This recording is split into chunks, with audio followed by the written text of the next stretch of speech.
Seahawks at Browns. This was an entertaining game. Russell Wilson keeps it going. He's going to stay the number one quarterback in fantasy. We mentioned a few weeks ago about Tyler Lockett's value likely going up because of the nice matchups they're going to have where they're going to have to score points. Well, that applies to Wilson as well. Like, these matchups are good for Lockett. That means they're good for Wilson. Mm-hmm. DK Metcalf has 2 games with less than 60 yards this season. That's it.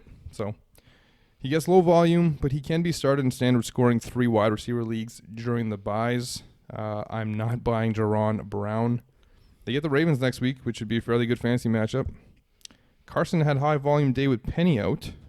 Matt, where do you rank Chris Carson rest of season? Rest of season, Chris Carson, this is standard. Doesn't matter. Yeah, it doesn't matter. His value is about the same in both. He catches a couple balls. Yeah. He caught 4 today. Okay, so why don't we start? Why don't you guess where he's going to be? What? He's going to be probably about running back 8, 9, somewhere in there. Okay, so I'm just going to take a quick look here. Okay. Derrick Henry or Chris Carson? I'll take Carson. Okay. Chris Carson or Aaron Jones? I want to wait until tomorrow if I can to see what happens. Okay, in so that that'll situation. be delayed. Okay. Chris Carson or David Johnson? I'd still take DJ. I believe there. Chris Carson or Le'Veon Bell? You know what? I'm going to go Carson, I think. In standard, what about PPR? Standard for sure. PPR, I'd probably lean back towards Bell, but it'd be really close. James Conner, who's having a good game right now on Sunday night. I would go Carson, I think, over Conner right now. Carson, Kerryon Johnson?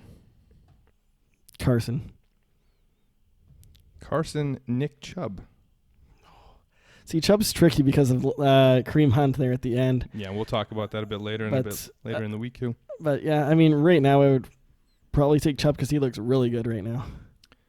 Melvin Gordon. Do you need to wait to make a decision on that? Yeah, I think you need to wait on that one. Right now I would go Carson, but I don't see because they're still using Eckler quite a bit. Last one, Joe Mixon. You got to go Carson. You can't take Mixon over him right now. Okay, so you got the top 4 backs. Chubb. You said Connor, yes or no? I said Carson over Connor. Okay. David Johnson. So that's about 6.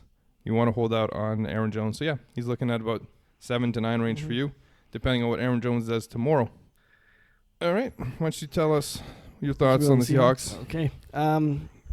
You mentioned with the wide receivers their value, but I mean, they're still not getting like a high volume of targets. Like, they're being very efficient, though. They're catching basically everything thrown to them, so Russell's either putting it right on them or he's not throwing to them unless they're wide open. Yeah, like it's 5 for Metcalf. On 6 targets, Lockett, Brown. No, 5 targets. 5 and 5. I'm reading the targets, yeah. And then 4 and 4 for Carson and Moore. Like, he just spreads it around. So great for us. Not so great for the rest of them, in my opinion. But, again, we kind of differed on Lockett at that point, too. Will Disley, I just can't, like talked about before, I can't see that being a short-term play.